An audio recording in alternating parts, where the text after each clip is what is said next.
Welcome to Gospel Tangents. I'm your host, Rick Bennett. Please consider donating or purchasing a transcript by going to our website, gospeltangents.com/shop. You'll help support other documentaries and podcasts such as this. We know that in the Bible, many prophets practiced polygamy. On the other hand, modern Christians and Jews mostly condemn the practice. What are the theological justifications of polygamy? Dr. Brian Hales will answer that question for us. We'll also talk about a new book by Carol Lynn Pearson talking about polygamy in the eternities. What does Brian Hales think about this? Okay, so we can leave Fanny alone, I guess, there for a while. Now, there was a big break in polygamous marriages. How long was that break, and who was the next wife? Do you know, there is some evidence for Joseph marrying plural wives between 1836 and 1841. I think it's dubious, but Fawn Brody, in her book No Man Knows My History, has several names there. But the evidence isn't totally clear that it didn't happen. I don't believe it happened because in order for it to happen, I think Joseph had to build up a little bit of the theology of sealing. There just was no real timeline for this to happen. I mean, Fawn Brody's version is just full of problems. I mean, it's bad scholarship, her timeline, and she's interpreting things wrong. But there's at least one quote saying that one of Joseph's wives was married, I think it was Lucinda Pendleton, I could be wrong, but was married before they got to Nauvoo. Again, no evidence to support that, but one late recollection from somebody who wasn't even a member of the church at the time. But for the most part, my interpretation is that there was no one he was not involved with anyone in a plural marriage between 1836 and 1841. And it would make sense that he would take a break without Emma's reaction. Well, that was what I was just going to say. I mean, Joseph probably got an ultimatum from Emma: if you ever do this again, we're done, or something. Because Emma was a strong personality, and if she didn't accept this came from God, despite the revelations, despite the Book of Mormon, you could certainly understand why Joseph would have been reticent to jump back in. There's multiple accounts of him not wanting to do it. And the critics just, ignore them as prevarications, but I think that he really didn't want to do it because he knew what Emma was going to say when she found out, and eventually she would. So, but we fast forward to 1840s, to late 1840s, and we find several people remembering, and we're dealing with very late accounts at this point. And there's been an article by Gary Verdura talking about how the marriages were actually in 1840. I think his reasoning is problematic, and I've responded to that. I think we're very solidly in 1841, and on April 5th, Joseph was sealed this time by Joseph B. Noble, but to his sister-in-law, and that was Louisa Beeman. I will add, though, Don Bradley is doing some research now, and he is actually pushing that marriage to April of 42. And if you look at the chronology, it fits a lot better in April of 42 than 1841, because what we find is, except for Louisa, Joseph is marrying Zina Huntington and Priscinda Huntington and 4 or 5 women who all have legal husbands. Now we're getting into this polyandry question, and my theory is that Joseph was just being sealed for eternity to these women, in the hopes that the angel, who came a second time sometime prior to that, we don't have a date for the second visit of the angel commanding polygamy, but I theorize that he came and said, do this, and so Joseph just was doing these eternity-only non-sexual marriages because he was hoping to please the angel and also not offend Emma, who wouldn't have had to worry too much about him because there was no sexuality involved. The evidence is not absolutely conclusive, but I think there's a lot of reasons to believe that this is actually what happened in those. Okay. So I'm glad you went there, because I wanted to go to talk about polyandry. I know Dr. Lawrence Foster says that we shouldn't use that term. We should use a proxy husband, which would make sense, I guess, if there were no sexual relations. It does make you wonder, why are they doing these in the first place? Why would an angel command you to marry somebody and not have sexual relations? Because it does say that in the NC 132, it does say that one of the purposes is to raise up seed. So if you're not having sexual relations, Why would an angel command such a thing? It's a good question, and sometimes the critics will say that's the only reason, is to multiply and replenish. It's verse 63. But actually, section 132 gives 4 reasons for plural marriage, and that's one of them. But I think there's another one that's much more important. Let me talk about the other 2 before we get to the most important one. It's as a part of the restoration of all things, and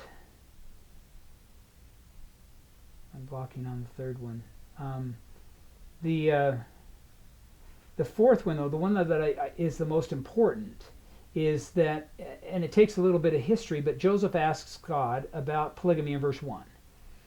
And then we find polygamy isn't mentioned until verse 32, 34.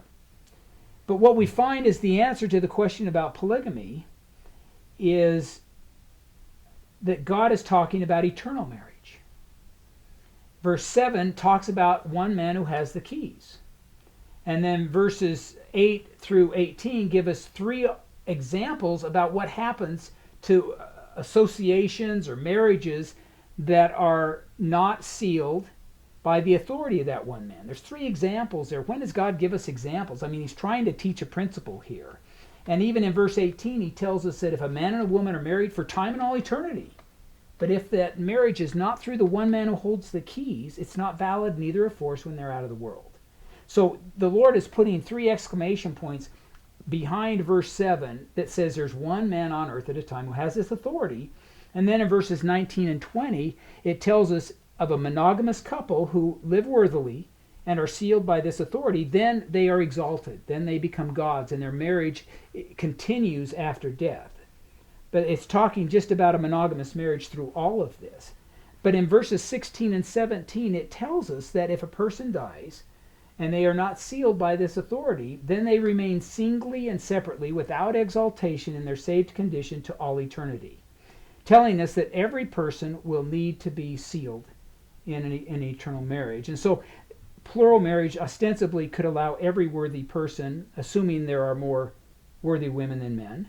And I've heard that that's a problem for some people, but go into any Christian congregation or Mormon congregation and just look at the gender. There's always more women than men. Always.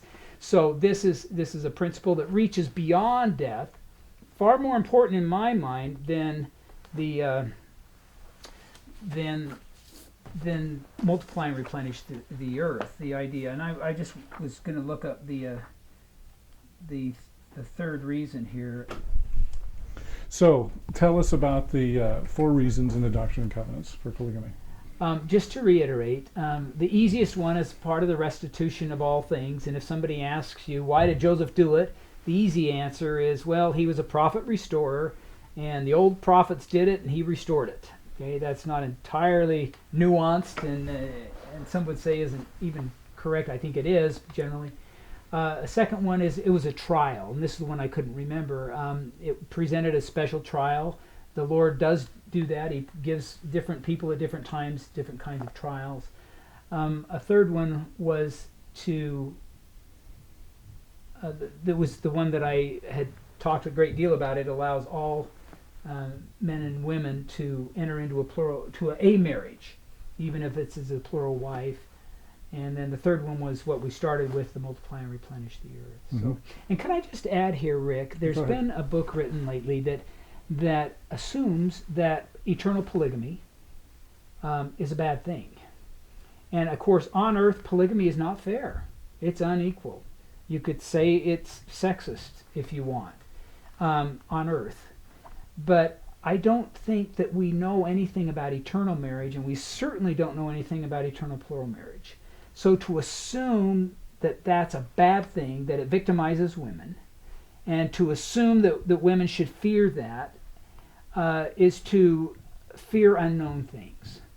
And God has promised us everlasting joy, a fullness of joy. His plan is a plan of happiness. And I understand why even my own daughter is worried about this eternal polygamy idea. And she's told her husband, you're going to die before me because I'm not going to die before you and have you remarry, so I'm a polygamist in heaven. She's told him that. And I get that.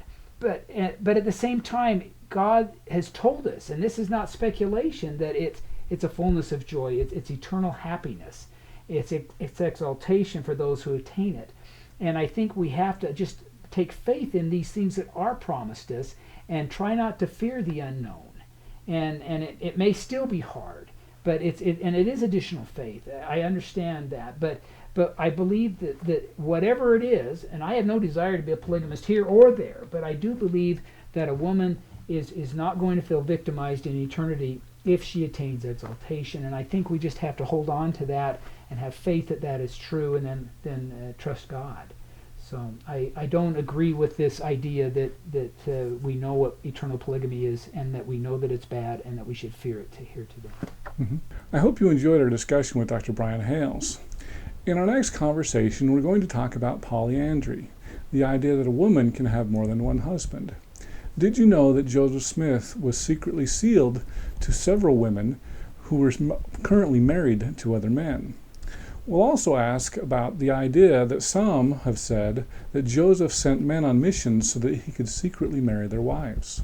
So even the one that appears to be a case where Joseph might have sent him on a mission, but then he waits a year. I mean, it doesn't make sense. But a year later, we have Joseph being sealed to Miranda. But again, we even have a second date. So we don't. And the second date is a signed affidavit, which we probably would consider to be more reliable than something that was just scrawled on a page of Joseph's journal, not in his handwriting, but in, I think, Thomas Bullock's. But again, that story is false, and yet it's a sound bite. It's all over the internet.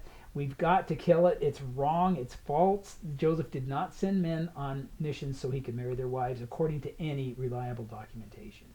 Click here to subscribe. Click here for a transcript. And over here, you'll see some other videos that we've done here on YouTube. We hope you'll use this as a valuable resource to learn more about Mormon history.